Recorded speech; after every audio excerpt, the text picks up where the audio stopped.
हम लोग अभी पढ़ रहे हैं प्रकाश। प्रकाश का क्या? परावर्तन चैप्टर फिजिक्स में। उसमें अभी तक ने लगभग सब पढ़ लिए हैं। प्रकाश के परावर्तन के नियम क्या होते हैं, या और किरण आरेख की बनावट। खास करके ज्यादातर अभी ध्यान देना है जो हम टोटल किरण आरेख की बनावट कितने बताए थे? 4। जो पहला है मुख्य अक्ष के समांतर आती किरणें, दूसरा था फोकस की दिशा में आती किरण, तीसरा वक्रता केंद्र की दिशा में आती किरणें, और चौथा था ध्रुव की दिशा में आती किरणें। इसी के आधार पर इसका नियम भी है जो हम मुख्य अक्ष के समांतर आती किरणें दर्पण से परावर्तन के बाद फोकस से होकर क्या होती है? गुजरती है। जबकि फिर दूसरा जो था फोकस की दिशा में आपतित किरण दर्पण से परावर्तन के बाद मुख्य अक्ष के समांतर हो जाती है, यानी परावर्तन के बाद वह मुख्य अक्ष के समांतर होकर गुजरेगी। तीसरा था वक्रता केंद्र की दिशा में। वक्रता केंद्र की दिशा में हम जानते हैं जो वक्रता केंद्र से दर्पण पर खींचा गया लाइन या जो होता है वो हमेशा दर्पण पर अभिलंब होता है, इसलिए वक्रता केंद्र की दिशा में आती हुई आपतित किरण वापस वक्रता केंद्र की दिशा में ही वापस लौट जाती। चौथा था ध्रुव की दिशा में, हम अलग अलग फिर बताएंगे भी। तो ध्रुव की दिशा में आपतित किरण ध्रुव दर्पण को हम देख रहे हैं कहाँ है? यहाँ। तो मुख्य अक्ष के समांतर नहीं जाएगी, तब उसी रेखा पर हो जाएगा। मान लो जिस एंगल से बना आती हुई, जितना कोण बनाती हुई ध्रुव से होकर आपतित किरण आपतित होगा, उतने ही एंगल का परावर्तित कोण बनाते हुए ध्रुव से क्या होगा? वो परावर्तित हो जाएगा। यानी ध्रुव की दिशा में आपतित किरण जितना डिग्री का कोण बनाते हुए आपतित होती है, उतनी ही डिग्री का कोण बनाते हुए फिर क्या हो जाता है? परावर्तित हो जाता है। ये चारों ध्यान रखना है। अभी हम मेन पर्पस है हमारा जो हम साबित करेंगे R बराबर 2F कैसे होता है, यानी दर्पण की वक्रता त्रिज्या फोकस दूरी का दुगुना कैसे होता है। हम अब यहाँ भी ये ध्यान रखना है जो वक्रता त्रिज्या है क्या। तो क्या बताए थे परिभाषा? परिभाषा हम लिखाए थे जो गोलीय दर्पण जिस खोखले गोले का भाग होता है उस गोले की त्रिज्या ही उस दर्पण की वक्रता त्रिज्या कहलाती। मान लो यह खोखले गोला है, यहाँ पर सी है, तो यहाँ पर हमें पहचानना है जो वक्रता त्रिज्या क्या है? पीसी। क्या है वक्रता त्रिज्या? पीसी। और फोकस दूरी क्या है? पीएफ। तो हमें क्या साबित करना है? तो हम यहाँ मान ले पहले लिख सकते हैं, हमें साबित करना है कि यहाँ पर यानी पीसी बराबर 2pf। समझ रहे हो? क्योंकि यही रहा, इसमें हम चित्र में पहले देखेंगे। इस चित्र में जो पीसी क्या है? वक्रता त्रिज्या है, या फिर हम इसी को या करके लिख सकते हैं। पीसी का नाम क्या देंगे? आर, और वक्रता त्रिज्या थी पीएफ क्या हो जाएगा? फोकस दूरी। फोकस दूरी को हम किससे सूचित करते हैं? आर बराबर 2f, यानी 2 का 2 होगा। ये हमें साबित करना है। इसके लिए हम क्या लिए? एक दर्पण लिए, जिस दर्पण का नाम दिए बी बी डैश। यहाँ बी है और यहाँ बी डैश है, ऐसे समझना है इसको। तो एक जो कौन सा दर्पण है? ये अवतल दर्पण। हम जान लें यदि उभरा हुआ भाग रचित किया हुआ है तो वो है अवतल दर्पण, यदि अंदर का भाग रचित किया हो रहा था तो क्या हो जाता? उत्तल दर्पण। तो हम अभी अवतल दर्पण में साबित कर रहे हैं, करना है हमें जो आर बराबर 2f क्यों मानते हैं हम और क्यों होता है, उस चीज को हम साबित करके देखेंगे। तो हम उसके लिए क्या लिए? सबसे पहले लिखेंगे जो बी बी डैश एक अवतल दर्पण लिए, जिसका अवतल दर्पण जब ये लिए तो उसका सब कुछ होगा, ध्रुव होगा, फोकस होगा, वक्रता केंद्र होगा। जिसमें हम जो दर्पण चित्र में इंगित किए हैं, जो यहाँ ध्रुव पी है, फोकस एफ है और वक्रता केंद्र सी है। फिर एक मुख्य अक्ष के समांतर आती किरणें लिए हम, जिसका नाम हम मान लो यहाँ नहीं दिया, यहाँ दे देते हैं ए। ये नाम हम यहाँ लिख रहे ए बी, हम कुछ भी लिख सकते हैं क्योंकि हम नाम के साथ ही संबोधन करना होगा। यहाँ इसका नाम क्या दिए? A B. आपतित किरण और परावर्तित किरण यही पहचानना है। जो हम देख रहे हैं एरो लगा है, दर्पण की तरफ आ रही, जो भी किरण दर्पण की तरफ आएगी वह आपतित किरण कहलाएगी, और जो दर्पण से दूर जा रही होगी वह क्या होगी? परावर्तित किरण। ये आ रही है, दूर जा रही है, वो हमें किस चीज से पहचानना होगा? ये पहचानना होगा एरो के निशानी, तीर के निशान से। हम देख रहे हैं तीर इधर की तरफ है, अर्थात ये किरण इधर के। कोई कहेगा थोड़े, हमें किताब में डायग्राम बना रहेगा तो हमें बोले तो नहीं बताएगा ये आपतित किरण है, ये परावर्तित किरण है। हमें इस तीर के निशान से देख के पता लगाना ये क्या हो गया? आपतित किरण, और ये क्या हुआ? परावर्तित किरण। तो जब हम ए बी मुख्य अक्ष के समांतर किरण लिए तो फिर वही किरण आरेख की बनावट जो भी हम शुरू में बताए तो वह दर्पण से परावर्तन हुआ, वहां जाके बी पर दर्पण से परावर्तित हुआ, परावर्तित के बाद क्या बताए थे, फोकस से होकर गुजरेगा, वो फोकस से होकर गुजरा तो किरण यहाँ आया, ये हो गया परावर्तित किरण। फिर वक्ता केंद्र सी से जब हम अभिलंब डालते हैं, समतल दर्पण में बताए थे ऐसे अभिलंब डालते थे कि नहीं, तो जब गोलीय दर्पण में अभिलंब यही होगा, जहां से दर्पण पर यानी गोलीय दर्पण के किसी भी बिंदु से वक्ता केंद्र को यानी सी को मिलाएंगे तो वह उस पर क्या होगा, अभिलंब। ई भी अभिलंब है, ई भी अभिलंब है, जहां मिलेगा वो सब अभिलंब होगा। तो वक्ता केंद्र सी से कहा मिला है, बी को, तो क्या हो गया, बी सी क्या कहलाएगा, अभिलंब, यानी लंब है। लंब है मतलब 90 डिग्री का कोण बना रहे हैं वहां, समझ आएगा, इतना हम बना लिए।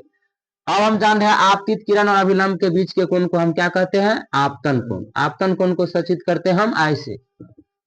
और फिर आई परावर्तित किरण और अभिलंब के बीच को कोण को हम क्या कहते हैं, परावर्तन कोण। तो परावर्तन कोण को क्या कहते हैं, आर। आर से ये सूचित कर दिए, कर दिए। अब हम यहाँ लिखेंगे चित्र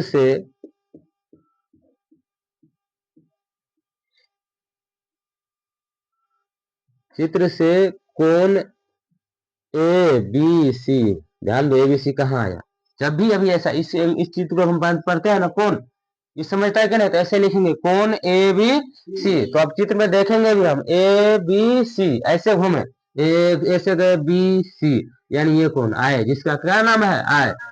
तो कोण ए बी सी बराबर क्या हो जाएगा, या नहीं तो और यहाँ पर चित्र से नहीं लिख के हम लिखेंगे परावर्तन के नियम से, और अच्छा होगा, क्या लिखेंगे, परावर्तन के नियम। परावर्तन के दो नियम था ना मुख्य रूप से, क्या, तीनों एक ही समतल में होते हैं, और आपतन कोण और परावर्तन कोण बराबर होते, तो वही दूसरा नियम से हम यही ना, यह है आपतन कोण और ये क्या है, परावर्तन कोण। तो इसका नाम हम पहले ये लिखेंगे, कोण ए बी सी बराबर, इसका फिर परावर्तन कोण कौन है, सी बी एफ, लिखेंगे बराबर कोण सी बी एफ, नहीं होगा, और परावर्तन के नियम से लिख दिया, इतना भी लिखेंगे तो चलेगा, क्योंकि हम जान रहे हैं आपतन कोण बराबर क्या होता है, और ज्यादा लिखना है तो हम यहाँ लिख लेंगे आपतन कोण बराबर परावर्तन कोण, ठीक है। यहाँ इसको हम मान सकते हैं समीकरण फर्स्ट। अब लिखेंगे पुनः कोण ए बी सी बराबर, अब हम ये भी जानते हैं ये क्या है, मुख्य अक्ष के समांतर किरण, बार बार बोले हैं ना शुरू में, यानी मुख्य अक्ष क्या है यहाँ, पीसी, और इसके किरण समांतर लिए, यानी ये दोनों आपस में समांतर हुआ ना, इसको एक तिर्यक रेखा काट रही है ये सी बी, तो फिर क्या होगा, एकांतर कोण क्या होता है, बराबर। तो ए बी सी का एकांतर कोण कौन होगा, कोण ए बी सी, इसका एकांतर कोण, इसका एकांतर कोण होगा ये, तो फिर लिखेंगे ए बी सी बराबर कोण बी सी एफ, इसको मान लेंगे समीकरण सेकेंड। यहाँ लिख लेंगे एकांतर कोण के कारण, क्यों बराबर हुआ ये भी तो बताना है, तो किसके कारण हुआ, एकांतर कोण के कारण। अब हम देखते हैं समीकरण फर्स्ट और सेकंड से क्या होता है, बाया पक्ष, समीकरण फर्स्ट और सेकंड से दोनों का बाया पक्ष बराबर है, कोण ए बी सी बराबर है कि नहीं है, या तो इस तरह समझो, या हम समझ रहे हैं ये इसके बराबर है, ए बी सी इसके बराबर भी है, और बी सी एफ के बराबर है भी, अर्थात ये दोनों भी तो बराबर है। ऐसे हम भी समझ सकते हैं, या इस तरह समझ सकते हैं, जब भी किसी दो समीकरण का एक साइड बराबर हो, उनका दोनों साइड आपस में बराबर होगा। यहाँ एलएचएस क्या है, बराबर है, एलएचएस बराबर है कितना, एबीसी और ये एबीसी, तो एबीसी बराबर, इसलिए इसका जब, अभी से ध्यान रखो, जब दो समीकरण बने उसका एलएचएस आपस में बराबर हो, तो आरएचएस का दोनों भाग आपस में क्या होगा, बराबर होगा, या आरएचएस ही पहले से बराबर होगा तो एलएचएस आपस में क्या होगा, तो हम देख रहे हैं इसका भी एलएचएस एबीसी है और इसका भी एलएचएस एबीसी, अर्थात ये कोण और ये कोण आपस में बराबर होगा। लिखेंगे कोण सी बी एफ बराबर कोण बी सी एफ, अभी तो बराबर आ गया। अब इस दोनों कोण को अब चित्र में ढूंढना है, कहाँ आ रहा है, कौन है, C B F, C B F ये कौन हुआ, और ये कौन है, बी सी एफ, तो बी सी एफ, ये कौन हो गया, हुआ ना। अब ये क्या है, ये दोनों क्या है, ये दोनों कौन क्या है, इस त्रिभुज का बी सी एफ एक त्रिभुज है कि नहीं। लिखेंगे अब इतना हो गया, इतना हो गया, फिर इसलिए लिखेंगे, इसीलिए जब समद्विबाहु त्रिभुज, ये क्या हो गया तब, जिस त्रिभुज का दो कोण या दो भुजा आपस में बराबर होता है वो समद्विबाहु त्रिभुज होता है। त्रिभुज का रूल ये भी वह बताए थे, पढ़ा होगा तो समझ रहा होगा, जब ये कोण और ये कोण आपस में बराबर होता है तो दोनों के सम्मुख भुजाएं भी आपस में क्या होती है, ये कोण है तो इसकी सम्मुख भुजा ही है, इसका कोण ये दोनों, ये भुजा बराबर होगा कि नहीं होगा। तो फिर ये अभी कौन सा कोण बराबर हुआ, ये कोण और ये कोण, इसका सम्मुख की भुजा कौन हुआ, ये बी एफ, यानी ये और इसका भुजा ये, यानी ये दोनों आपस में क्या है, बराबर है। तो यही चीज लिखेंगे, इसीलिए एक का नाम क्या होगा, बी एफ बराबर क्या हो जाएगा, सी एफ, बी एफ बराबर क्या होगा, सी एफ। अब यहां लिखेंगे, चूंकि परावर्तन बिंदु बी, परावर्तन बिंदु बी हमेशा, भले हम यहाँ समझने के लिए इसे इतना दूर रखे हैं ना, बी को पी से, ध्रुव से, लेकिन वह बहुत नजदीक रहता है। बिंदु बी ध्रुव पी के बहुत, ध्रुव पी के बहुत क्या है, नजदीक है या निकट होता है, बहुत नजदीक है। इसीलिए हम जो बहुत नजदीक है तो ये क्या है, बी एफ, मान लो अभी यह है ना बी एफ, अभी बहुत नजदीक यहाँ पी के पास आ जाए अभी, तो बी एफ के जगह हम पी एफ भी तो लिख सकते हैं। मेरी बात समझ आ रहा है कि नहीं, ये ऐसे है अभी, तब यहाँ हम देख रहे हैं बी एफ, मान लो ये बी वहां नहीं जाके बहुत नजदीक यहाँ आएगा बी के पास, बी मान लो ये बी ए वाला बी यहाँ आ गया, तो बी बी एफ तब यहाँ ऐसे न हो जाएगा, यहाँ होगा कि नहीं। तो इसलिए भी बहुत नजदीक के कारण हम बी एफ की जगह क्या रख सकते हैं, इसलिए लिखेंगे नजदीक, इसीलिए बी एफ बराबर पी एफ।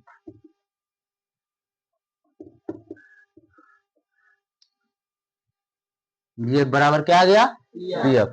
अब यहाँ भी हो सकता है समीकरण, मान लो इसको समीकरण थर्ड, इसको मान लो समीकरण फोर, इसका भी बायां पक्ष आपस में क्या है, तो आप लिख सकते हैं, नहीं दिख रहा है वीडियो में, यहाँ दिख रहा है ना भी, तो फिर लिखेंगे समीकरण थर्ड तथा इससे फोर से क्या आ जाएगा, बायां पक्ष बराबर है दायां पक्ष बराबर हो जाएगा, सी एफ बराबर पी एफ, आ गया कि नहीं। अब फिर चित्र में खोजना है सी एफ, जो भी यहाँ लिखा आता है सी एफ, ये हुआ और ये क्या है, पी एफ, हो गया। इतना तो आ गया ना ये समीकरण, इसको हम मान लेते हैं। अब लिखेंगे, और नीचे भी दिख रहा है, अब लिखेंगे, अब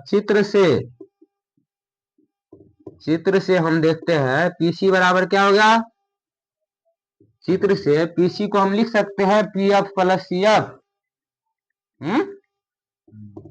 अरे चित्र से बोले ना, यानी चित्र से ही देखो, पीसी पूरा ये लाइन हुआ, पीसी पी और सी, इसी रेखा को, इस रेखा को हम यदि ये दोनों टुकड़ा जोड़ेंगे तब यही रेखा होगा ना, ये हो गया पी एफ है, ये कितना हो गया सी एफ, ये दोनों को जोड़ेंगे तो किसके बराबर होगा।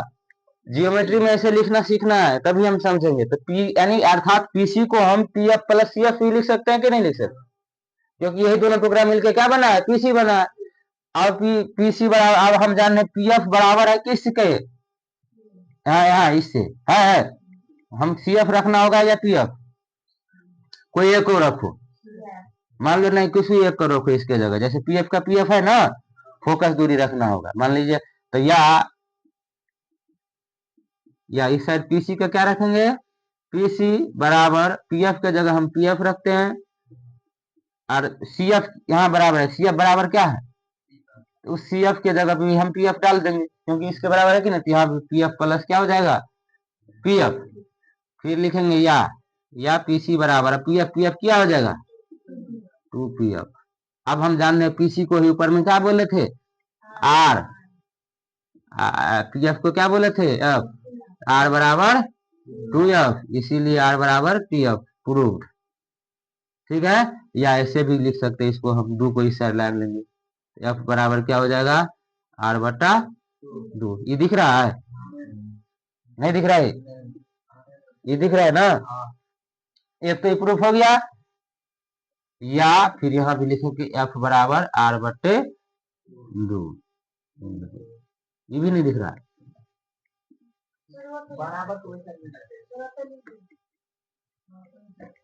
तो या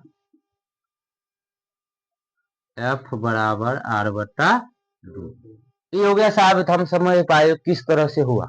हम क्या साबित किया अभी, जो r बराबर 2f कैसे होता है, या f बराबर r बटा 2 कैसे होता है, या वक्रता त्रिज्या फोकस दूरी की दोगुनी होती है, या फोकस दूरी वक्रता त्रिज्या की आधी होती है। चारों बात तो बोलेंगे तो हम इसी तरह साबित करेंगे, ध्यान रहेगा। और इसी तरह इसको शेयर करके आप ऐसा इस तरह ध्यान देना है, इसको सीखना है जो कभी हम भी आप लोग भी इस तरह साबित कर पाओ इस चीज को।